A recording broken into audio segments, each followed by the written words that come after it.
right, so just before we begin, just a quick reminder, vocab quiz on Sunday, right? Make sure you get it done by midnight on Sunday.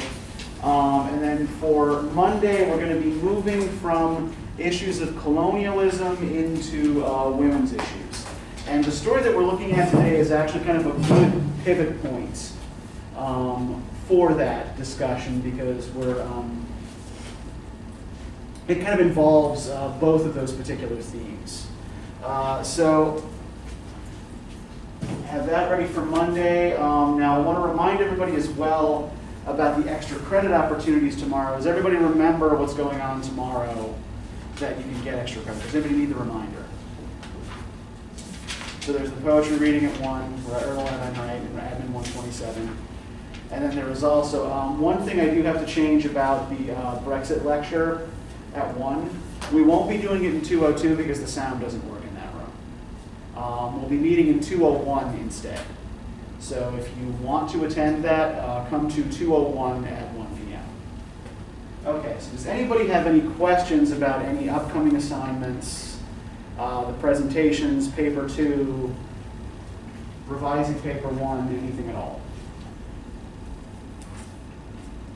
Everybody's good? Great. Then let's talk about the Speckled Band. What did y'all think? It's been my favorite of this half. Okay. So you guys really dug it. What did you like about it? The mystery. Mm-hmm. Okay. I've always liked Sherlock Holmes too, like watching the movies and the TV shows. Okay, yeah. So what we're looking at here is this is a Victorian text that kind of spins out a character that has a life beyond the stories that Arthur Conan Doyle writes about him, right? I remember when I was a kid, my mother watching a lot of old Sherlock Holmes movies from the 40s with Basil Rathbone. And like some of them are Victorian in setting, and sometimes like they transplant Holmes into the 1940s and have him fighting the Nazis, like you do. So this is a familiar character, right? Was there anything about, like, given that how familiar the character is, was there anything about reading this that surprised you or confused you?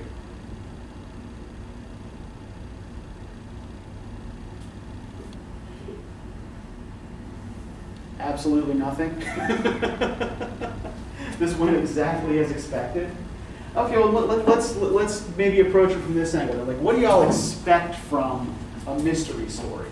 What do y'all expect a mystery story to look like, or a detective story?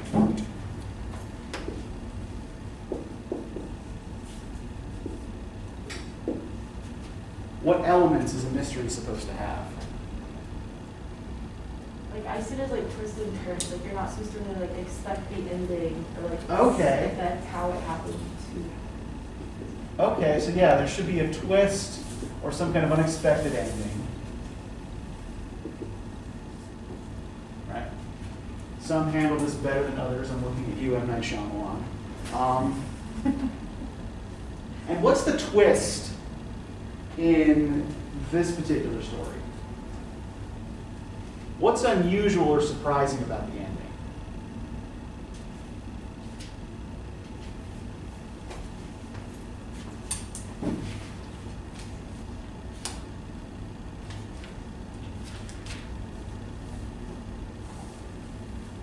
What does the story seem to set us up to expect?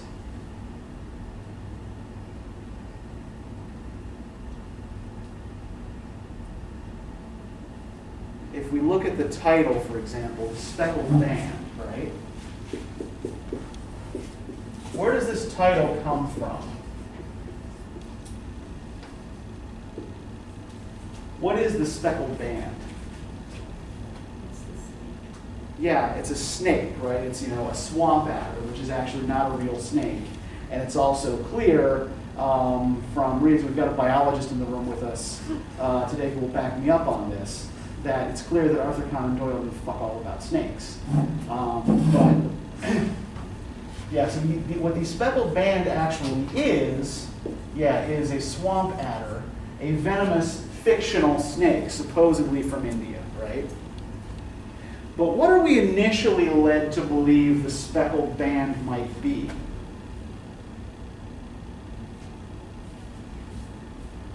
What's unusual about what Dr. Royalette allows to happen on his property? He lets those animals like just run free and do whatever. Yeah, so he's got the cheetah and the baboon just running free, right? And who else does he allow to wander free on his property? Yeah.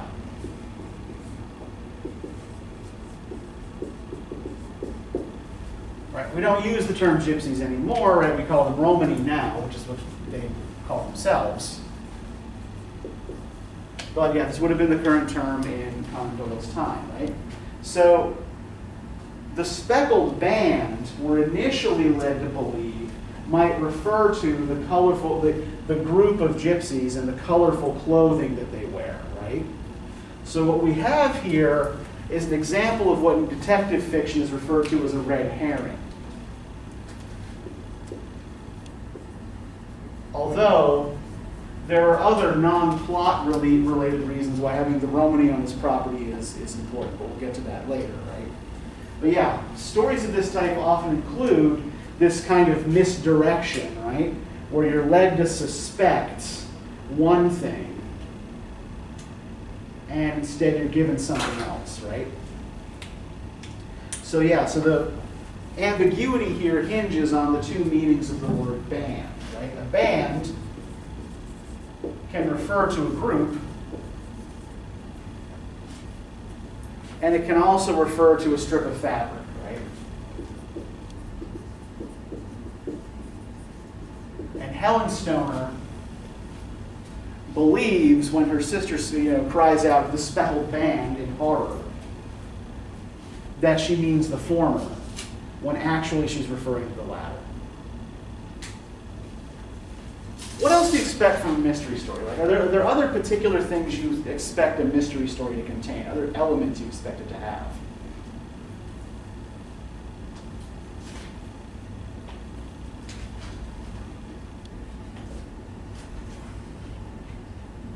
It always presents throughout the story different hints or clues at this perspective ending that sometimes, depending on who's writing it, it's sometimes ambiguous or it's sometimes very precise to try and get you to guess.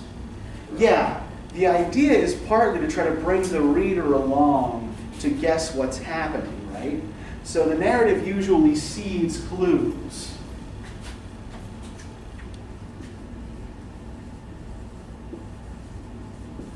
To help you figure out the mystery for yourself. Now, does Conan Doyle do this in the Speckled Band? Do you feel like he dropped enough breadcrumbs for you to figure this out for yourself?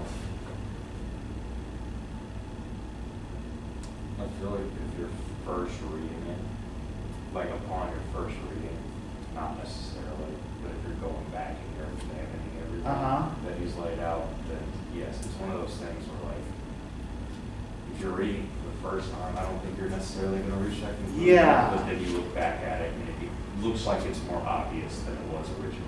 Yeah, the way this is put together, right, you only really understand how all the pieces fit together in hindsight, right? Because oftentimes in a detective story, the detective will, say, explain his reasoning to someone along the way, right? Does Holmes do that in this story, or does he seem to keep things to himself?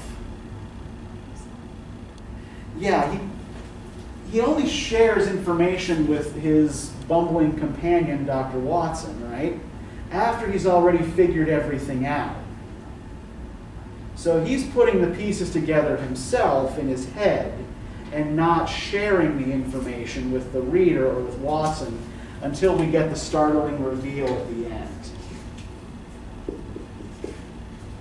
So by the time Conan Doyle writes this story, detective fiction is already, like, we tend to think of Sherlock Holmes as like the archetypal fictional detective, right?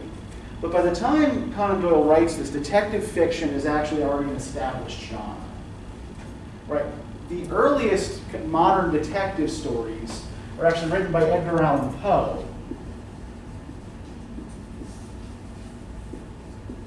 In the 1840s. And have any of you read The Murders in the Rue Morgue? No? Not familiar with that one?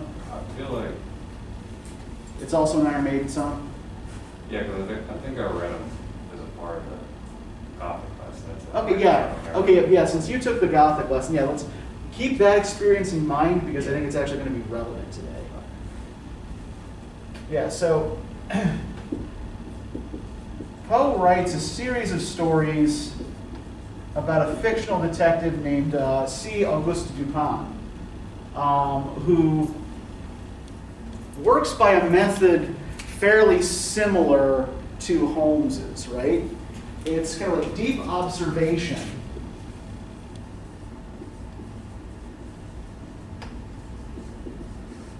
coupled with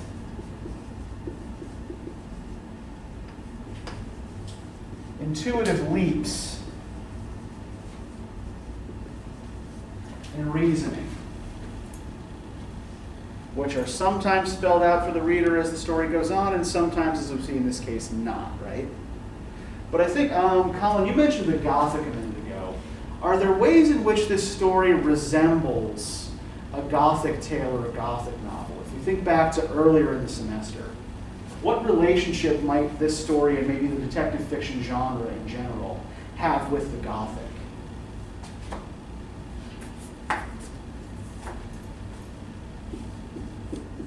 What details about the Gothic do you remember from earlier in the time? Well,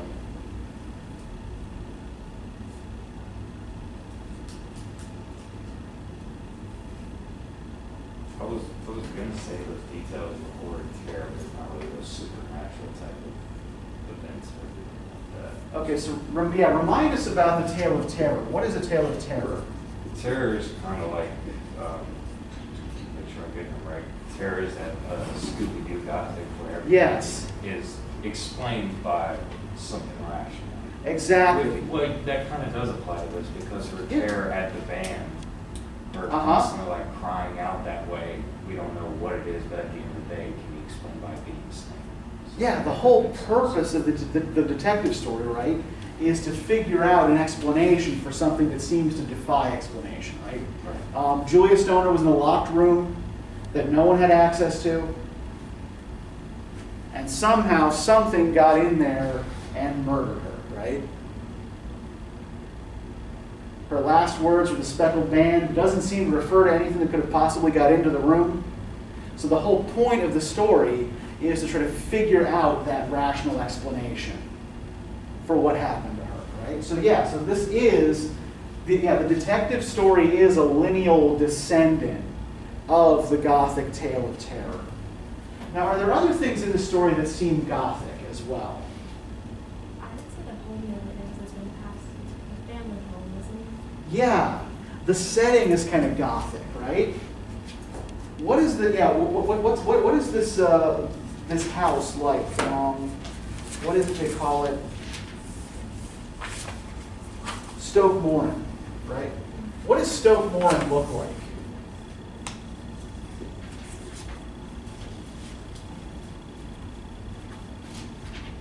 First off, where is it? Is it in London? Yeah, it's a country house, right? And we've already noted that it's the ancestral seat of Dr. Roylette's family, right? And what state is the house in? Disarray. Yeah, it's kind of half ruined, right? One of the wings is completely unlivable. And, there are, Roylette is making repairs to some of the houses as an excuse for moving the girls around to different rooms. So we're really into this specific room where he has this contraption set up that allows him to release the snake, right?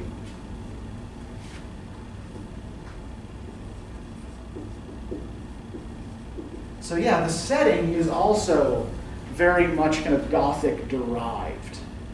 And I think there's another resemblance here to at least a particular species of the Gothic, right? So remember the tale of horror and the tale of terror, right? The tale of horror is the one where the supernatural events are meant to be taken as real, right? And the tale of terror is, as Colin remembers, the Scooby-Doo Gothic. What's the other big binary in the study of the Gothic? What's the other big division? What are the other two major types of tale? Male and female Gothic. Yes, good. And which does this more closely resemble and why?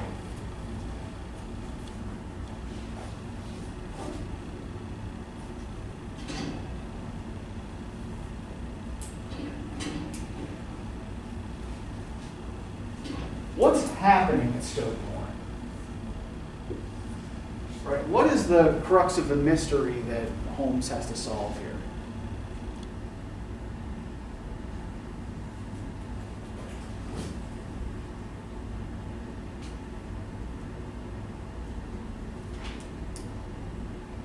Who's doing what to whom?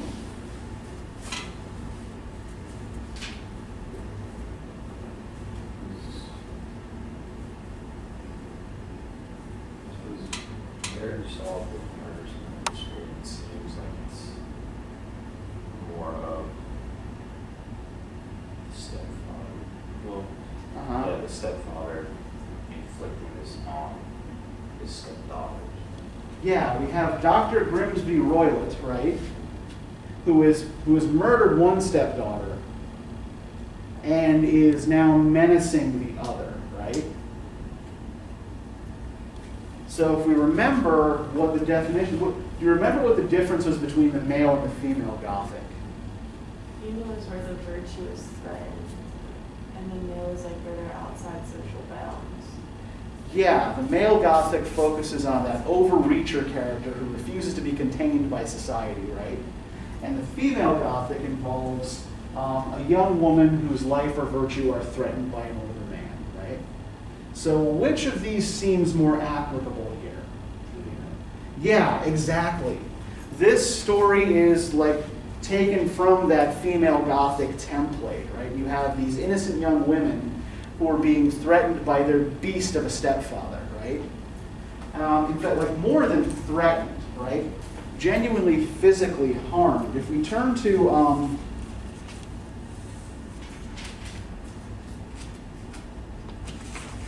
page 927.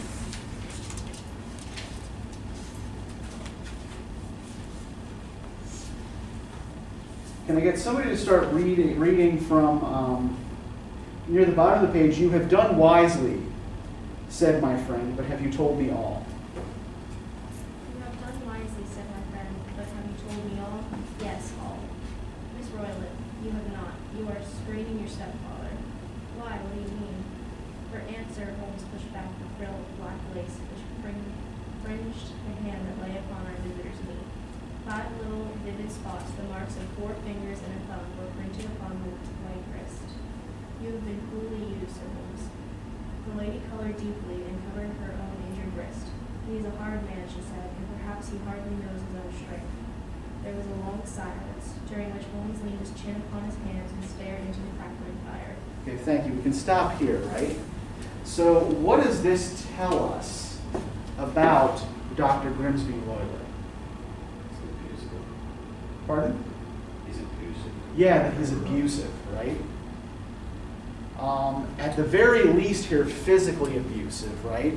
We are also told that both of his stepdaughters lock their bedroom doors at night, right? So there are darker hints of abuse here as well. That his abuse may very well shade into, into rape, right? And what about Royalette himself? Let's look at the way the man is physically described. The other thing I want to point to in this passage, right? What does Holmes do with this information once he's figured it out?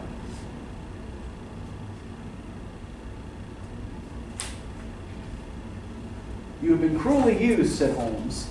The lady colored deeply and covered over her injured wrist. He is a hard man, she said, and perhaps he hardly knows his own strength. There was a long silence during which Holmes leaned his chin upon his hands and stared into the crackling fire. So he has uncovered the lady's wrist. He notes that she has been cruelly used. And then what does he do? He asked if he can come over and like the stepfather not know about it. Yeah, so he's at least like kind of like respecting the secret there, right? But he also like, once he figures out about the abuse, he also doesn't really seem to want to do much about it, right? He just kind of lets that information sit. Like he'll take the case, right? But once he's uncovered this, he doesn't seem interested in it anymore, right? Just kind of lets it hang. And it seems like there's a lot of this kind of unspoken kind of covering up and brushing over these kinds of difficulties in sexual and family relations in the story overall, right? For example, if we look at Helen's relationship with her fiance, this guy Percy Armitage. Now, before we go into too much detail about Mr. Armitage, who's only briefly mentioned here, what is Roylette's motive for murdering the girls? He doesn't have to give them their inheritance that their mother left them. Yeah, they only get their inheritance if they get married, right? So he murders them before they're about to marry, so that he can keep the money. And the money, by the way, that he's looking at, if we look on page 930, right? So in 1892 money, so the original estate is worth 1,100 pounds. That would have been about $200,000. The whole estate is now worth 750 pounds, which is roughly $135,000 today. And each daughter stands to inherit $45,000. So Roylett is doing this for the sake of about 90 grand, right? That's what he's doing this for. He's doing this for money because of his own situation, right? Now, Percy Armitage, the fiance,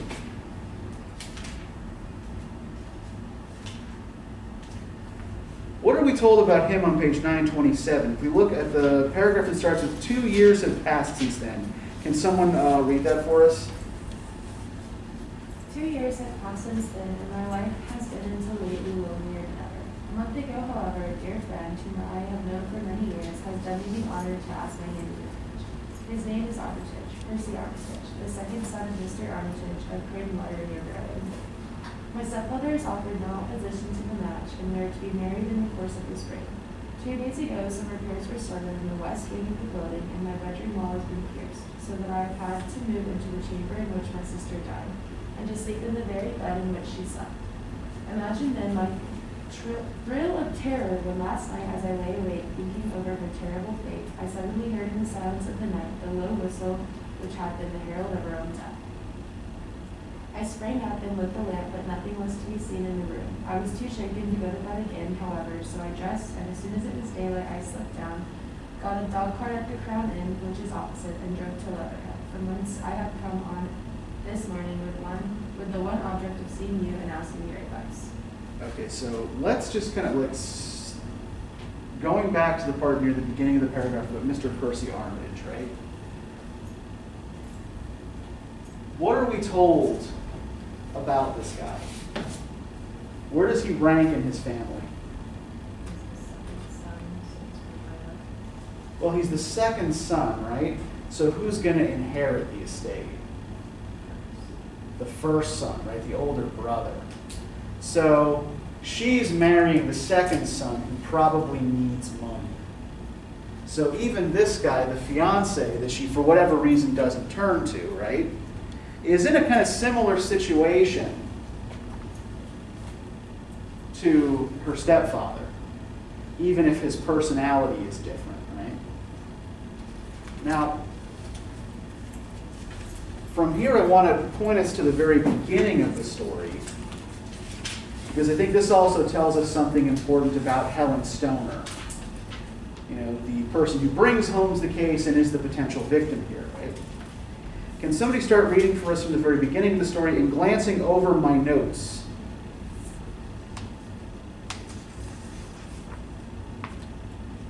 In glancing over my notes of the 70-odd cases in which I have during the last 8 years studied the methods of my friend Sherlock Holmes, I find many tragic, some comic, and a large number merely strange, but none commonplace. For working as he did rather for the love of his art than for the acquirement of wealth, he refused to associate himself with any investigation which did not tend towards the unusual and even the fantastic. Of all these varied cases, however, I cannot recall any which presented more singular features than that which was associated with the well-known Surrey family of the Royalettes of Stoke Moran. The events in question occurred in the early days of my association with Holmes, when we were sharing rooms as bachelors in Baker Street. It is possible that I might have placed them upon record before, but a promise of secrecy was made at the time, from which I have only been freed during the last month by the untimely death of the lady to whom the pledge was given. Okay, we can stop here, right? Because I think this tells us everything we need to know. First off, what this tells us is that the whole story is told in terms of analepsis, right? Do we remember what analepsis is from A Christmas Carol?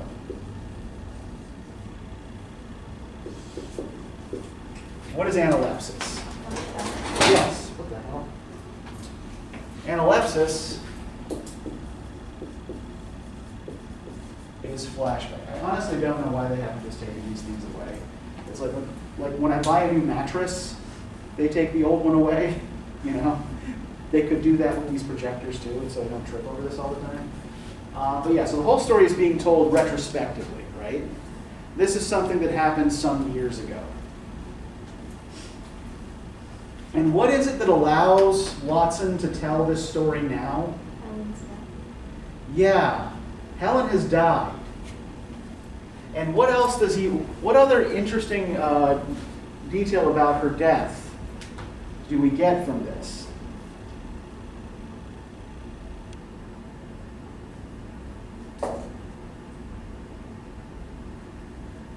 It is possible that I might have placed them upon record before, but a promise of secrecy was made at the time, which I have only been freed during the last month, from which I have only been freed during the last month by the untimely death of the lady to whom the pledge was given.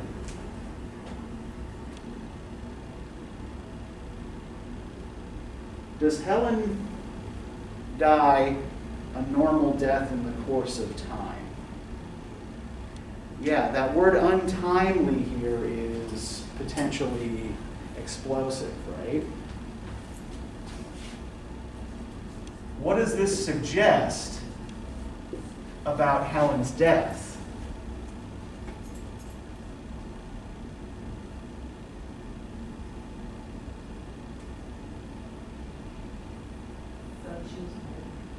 Yeah, she may very well have ultimately been murdered for her money, right?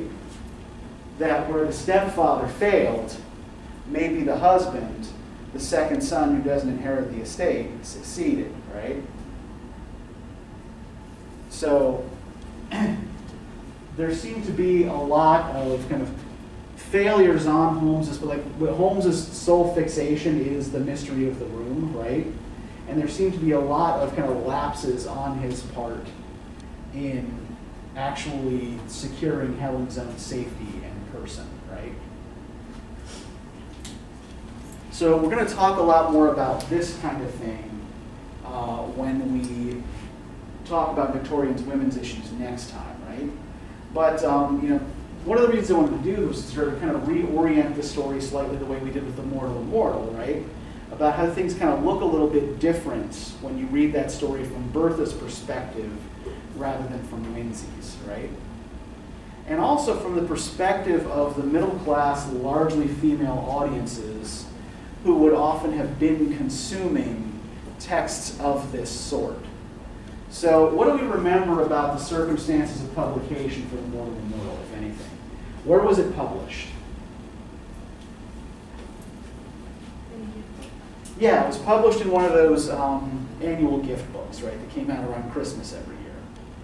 And who were the primary readers of those gift books? Who were the usual, not the buyers of them, but the recipients?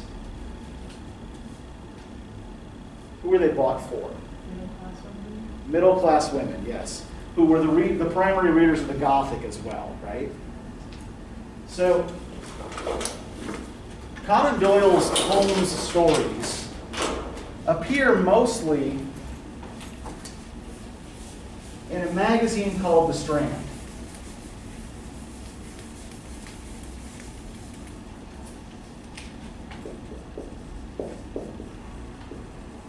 And The Strand was a really, really long-running publication. Right? So the first issue comes out in January 1891, and it's continually published every month until March 1950.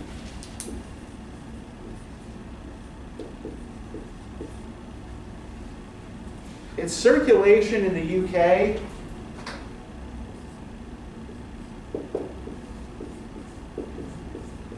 was about 500,000 people, so pretty big for a magazine. It also had a transatlantic readership. Its circulation in the US was smaller but still substantial, about 150,000 people. And The Strand, much like those gift books, was aimed at a very kind of what we call like a middle brow audience, right? So in addition to the detective stories and other forms of genre fiction that were published in it, it was also well known for publishing puzzles and brain teasers. And for a species of fairly bland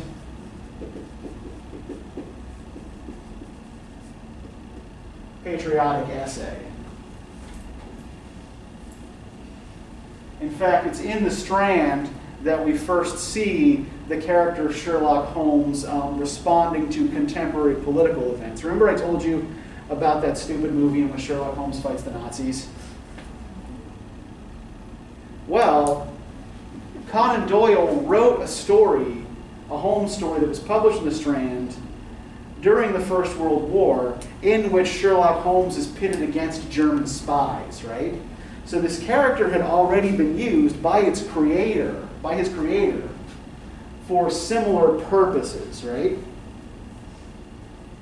To kind of like inject him into these kind of contemporary intrigues, like put him into contemporary events. So that was not unprecedented. Now, the other thing that this has in common with The Mortal Immortal, right, is like being a magazine story, it's also illustrated, right? Now, what do you all remember about the illustration? How many illustrations did The Mortal Immortal have? Do you remember?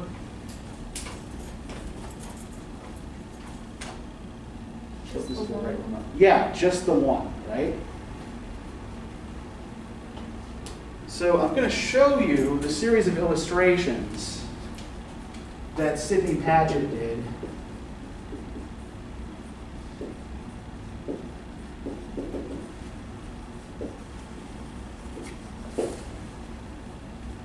for the original printing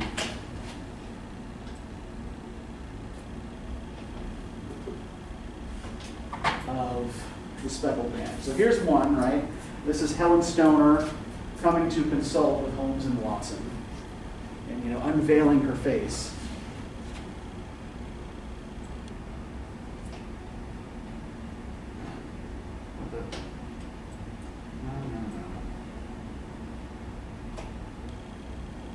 Here's her sister Julia, having just been bitten by the snake, crying out the Speckled Band at the door frame.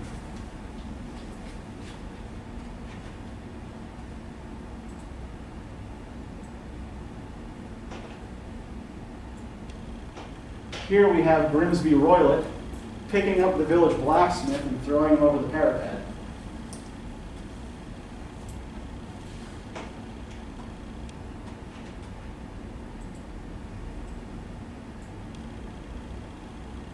the same Grimsby Royalette, showing up and coming to threaten Holmes and Watson, right? In a minute he's going to grab their fireplace poker and bend it with his bare hands.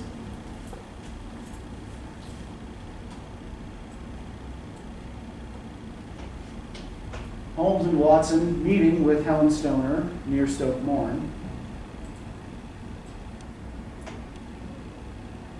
Holmes fighting with the snake as it climbs down the fake bell pull. And Brimsby Royalette discovered dead in his bedroom. So we have, instead of a single illustration to sum up the whole story, right? We have a whole series of illustrations. And a story that, again, is not that long, right? This is about, it's less than 20 pages long. But there's an illustration to go with almost every event that occurs in the story. Are some of these events even really all that important to the plot? But these illustrations are plentiful, right? So what does that tell us about changes maybe in audience expectations and even in print technology between, say the 1820s when The Mortal Immortal appeared and the 1890s when this text was first published? What's happening in the intervening 70 years? Perhaps, to both audience tastes and to printing technology. Well, it will print more photos, not photos like drawings, and reprint them. Yeah, exactly. What they do is they develop cheaper and easier technologies of reproduction, right? That allow them to put more illustrations into a magazine story, right? And indeed, you do find illustrations in novels in the Victorian period as well, right?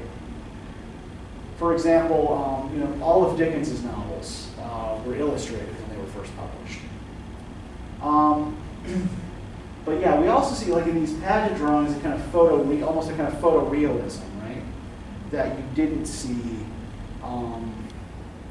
with these earlier illustrations from the gift books, right, which are a little bit more idealized. So, yeah, printing technology is making illustration cheaper, and the illustration here is also more clearly a kind of adjunct to the story rather than the main event itself. Right? The balance between illustrators. Remember that the illustrators for the gift books were usually paid more than the authors were. As the illustrators' works become easier to reproduce, that's no longer the case. The authors are now paid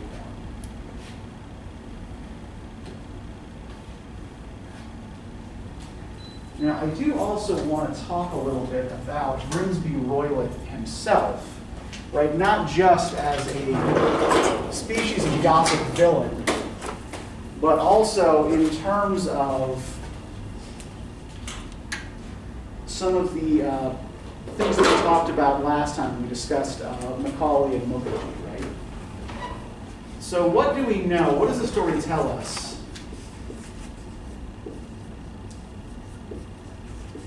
about Dr. Brimsby Royalette?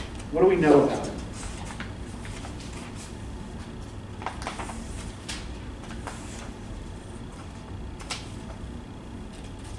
Let's actually start with what he looks like. When he shows up in Holmes's office,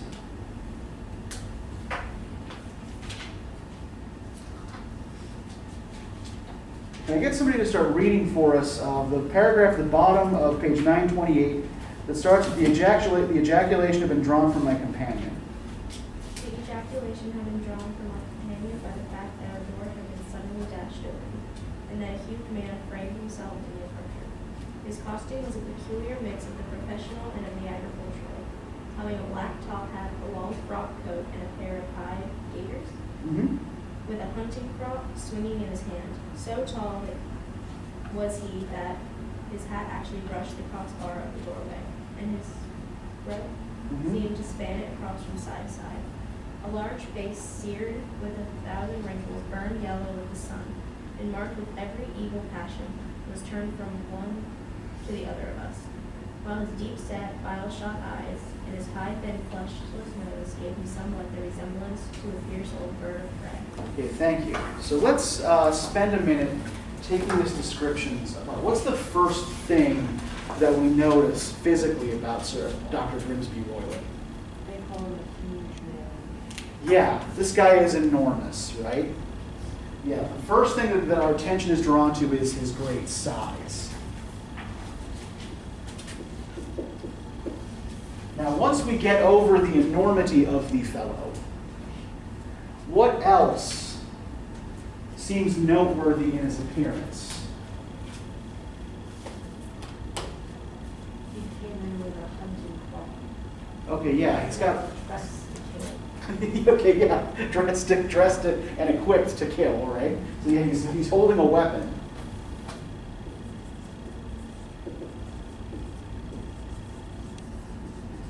Right, probably to use as a threat, right? What else about him maybe tells us something about the way we're supposed to read this character? So he's huge, he's armed. His eyes were bile-shot. Okay, he's got deep-set bile-shot eyes, right? What might that tell us? That they're really dark. What do you mean they're dark? Okay, what is, do y'all know what it means to have a bilious disposition? Okay, so brief detour here into what used to be biology, right? What people used to think of as biology, right? So it was once believed that the health of the body was dictated by the balance between what were called the four humors. And these are these different liquids that were contained within your body, right? So blood, bile, phlegm, and choler. I'm not entirely sure what exactly choler is, but it's associated with what. So somebody with a bilious disposition is somebody who has too much bile in their system and is thus like irritable and angry all the time, right? So the bile shot eyes are intended to indicate bad temper.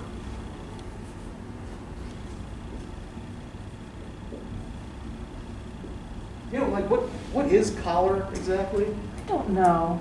I confess, when I read that passage, I think that he must have picked up a parasite infection that gave him jaundice, but that's Okay, just me. well, okay, well, actually, what makes you think jaundice? The yellow skin and the bile-shot eyes. Okay, he's got, the burned yellow skin. Although we're told here that it's burned yellow by the sun, right? Yeah, but the sun usually turns it red or brown, not yellow. Sure, that is true. And where would he have picked up such an infection? Presumably in India. Yes. This is also a really important key to Roylette's character, right? And also to what Conan Doyle is doing with the character. So what do we know about Brimsby Roylette's past life before he brought his stepdaughters to Stoke Moran?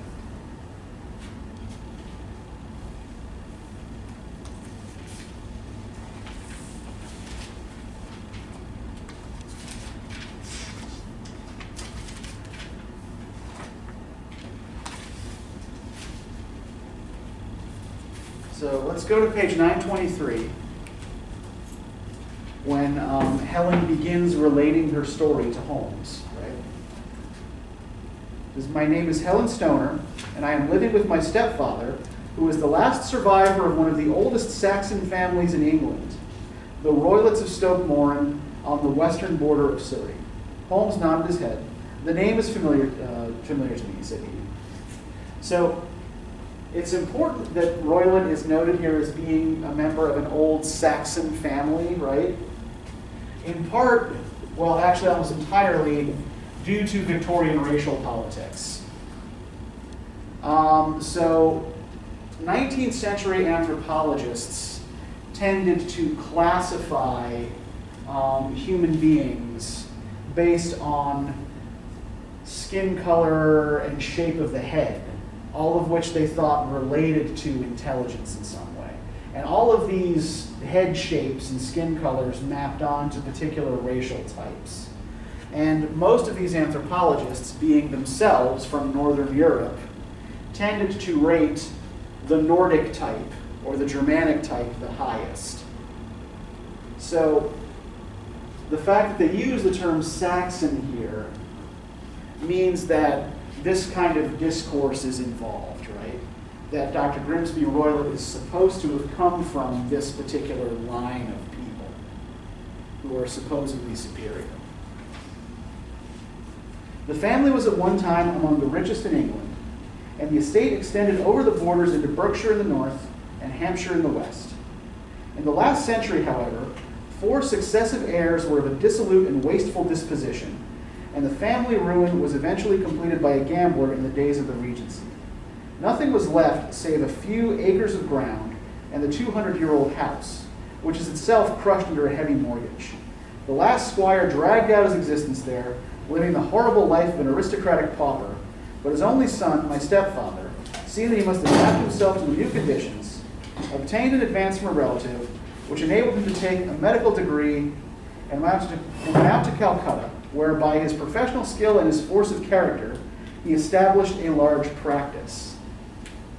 Okay, so what more information here do we get now about Roylett and his family? So we've got this old, distinguished Saxon family, right, one of the top families in England. And then what becomes of them?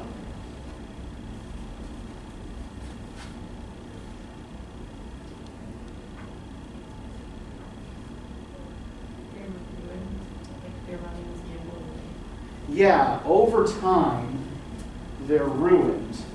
And what does Roylett himself then have to do as a result?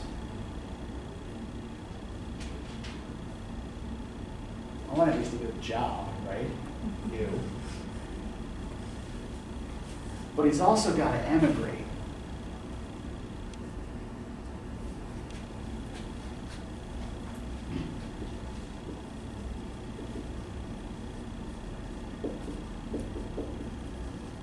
The failing family fortunes, right? So that's also part of this earlier Gothic discourse, right? How do these old Gothic piles, these Gothic ruined houses, get to be that way? Okay, through the degeneracy of successive generations, right? But the same kind of fear of degeneracy in the Saxon upper classes is animating a lot of the anxiety here around Roylett that's expressed in the story. Because what happens to Roylett then when he's in India, if we continue? In a fit of anger, however, caused by some robberies which had been perpetrated in the house, he beat his native butler to death and narrowly escaped a capital sentence.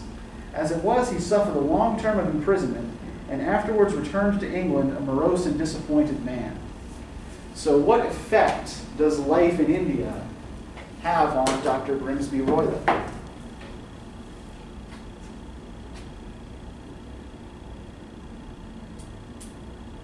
He seems to have been, at one time, an intelligent and enterprising young Anglo-Saxon man.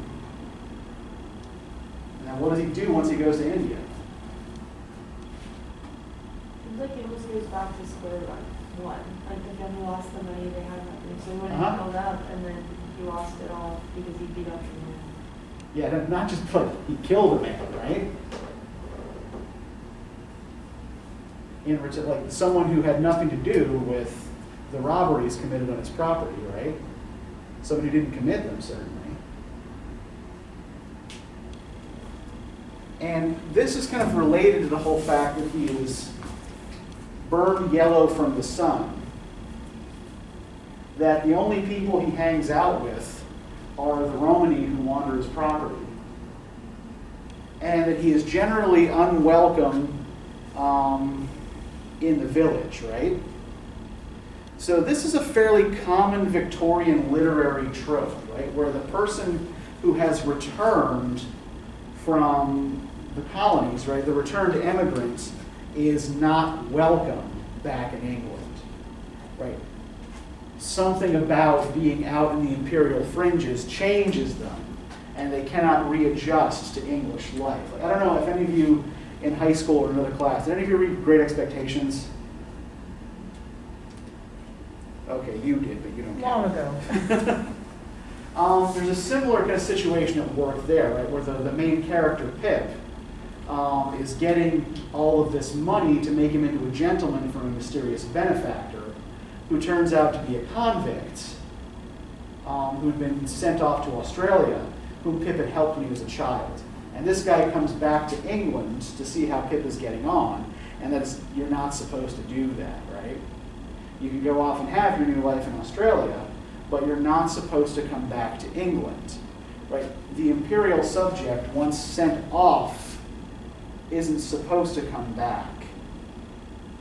And that's what's going on, part of what's going on here with Royalette, right? So there's a book I should have put on the bibliography I gave you, but forgot to. It's by the literary critic Edward Said, who is, we've already discussed Said in terms of Orientalism. It's called Culture and Imperialism.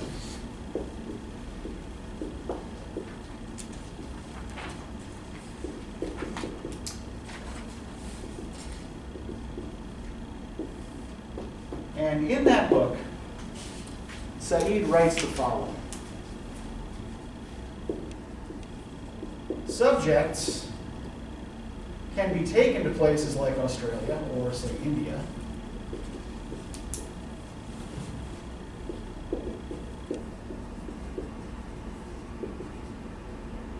but they cannot be allowed to return.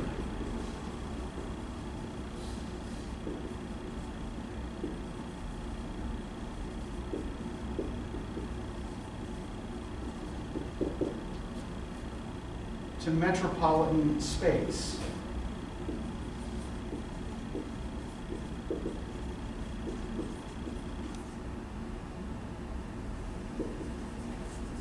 Which is meticulously charted, spoken for, inhabited by a hierarchy of metropolitan personages.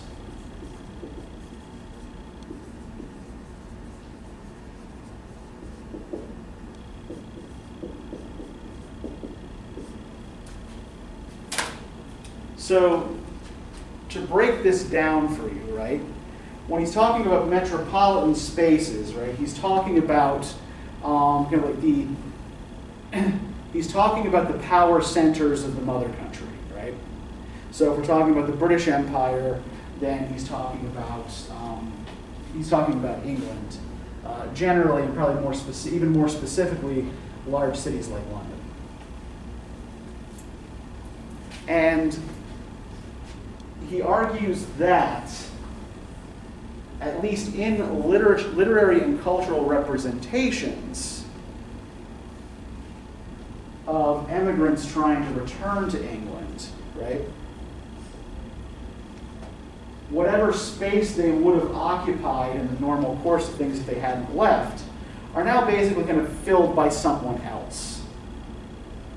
So the emigrant loses their place in the normal order of things, and thus is always kind of on the outside when they come back.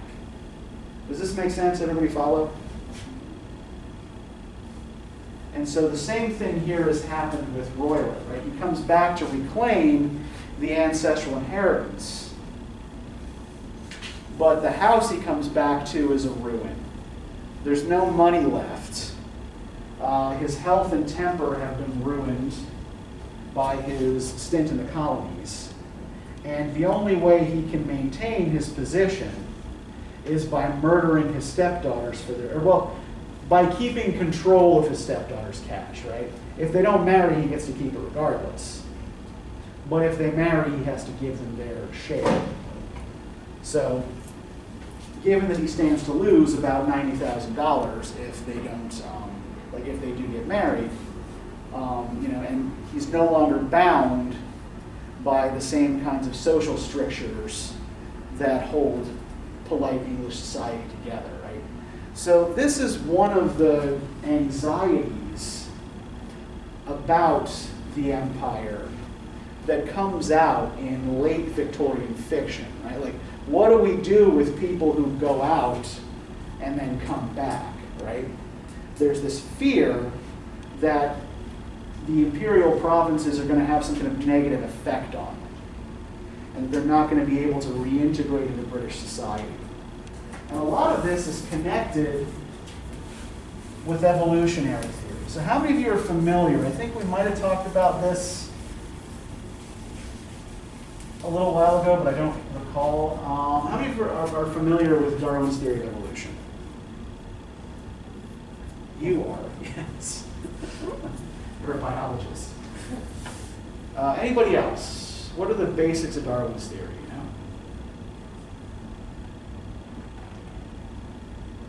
Okay, so Darwin argues that, and correct me if I'm wrong about any of this,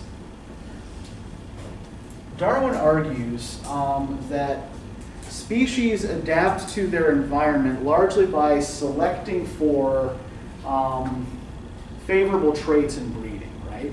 So for example, the reason why you have white bears in the Arctic is because they had a better, like white bears had a better chance of survival since they blended in with the environment. So they had a better chance of getting enough food and not being, well, I guess there's nothing that's going to kill a polar bear, right? They don't have any natural predators. But, as opposed to a brown bear, if a brown bear is wandering around the tundra, they don't blend in with anything, so anything that they try to hunt is going to see it coming, right? So that means that white bear in the Arctic has a better chance of spreading its genes, which will then influence the next generations, right?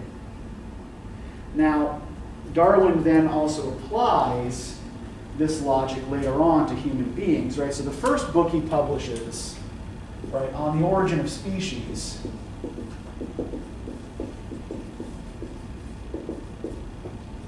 comes out in 1859. He then follows it up with a sequel called The Descent of Man,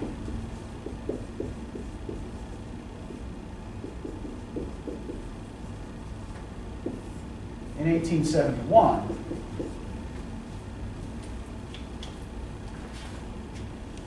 which applies the same logic to human populations.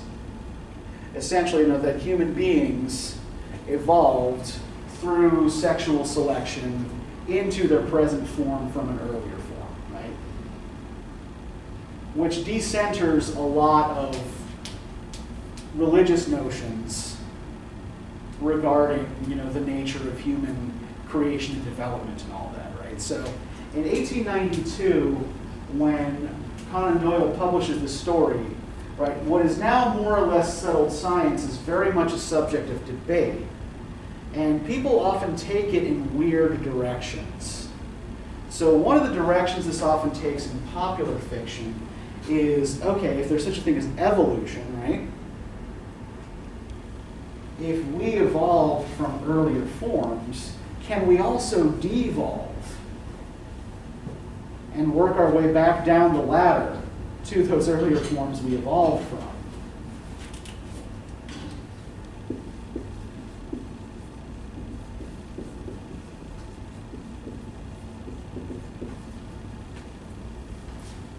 And in the kind of ape-like appearance of Brimsby Royalette,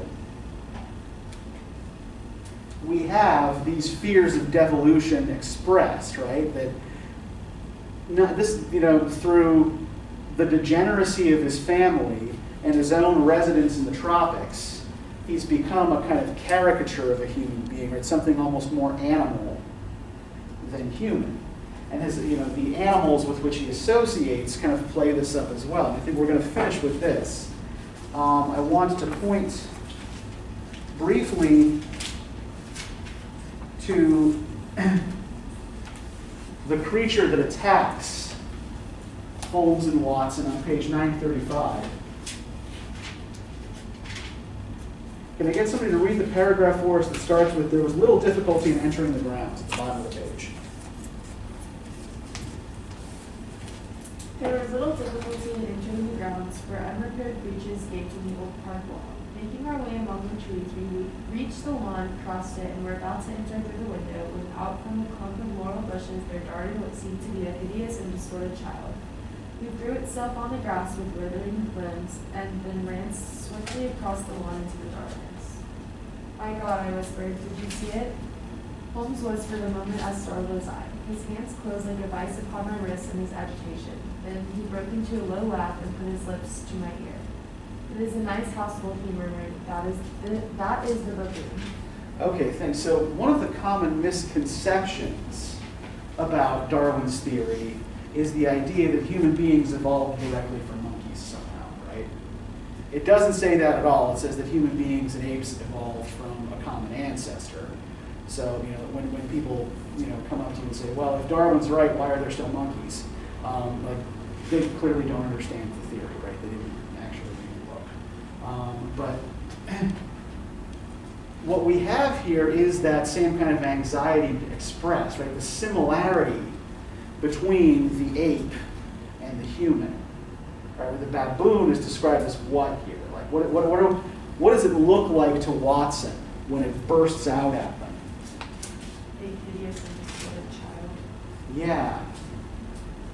Like a little human that's twisted and ugly, right? So the fact that this is one of Roylette's favorite pets, right, also kind of associates this guy with this scientific discourse, or pseudo-scientific discourse, I should say, of devolution. And we're basically going to finish up with that, but I think one of the things that makes the story interesting and fruitful for examination is that it's a piece of Victorian pop culture, right? But it gives us so much insight into how the late Victorians are both developing earlier forms of British popular culture, like the Gothic, and how they're incorporating all of these anxieties about the status of women, about marriage, about the empire, and even about science into this one short, less than 20-page story, illustrated in an inexpensive magazine, right? Right, it's all there. So I will email you all the reading questions for next time because we're running very, very close to time. And also, I updated a little bit what we do in this next unit and just forgot to rewrite the questions for you. So I'll do that when I get back to my office. But yeah, all right, so I'll see you all on, well, I hope I will see some of you tomorrow. If I don't, I will see you on Monday.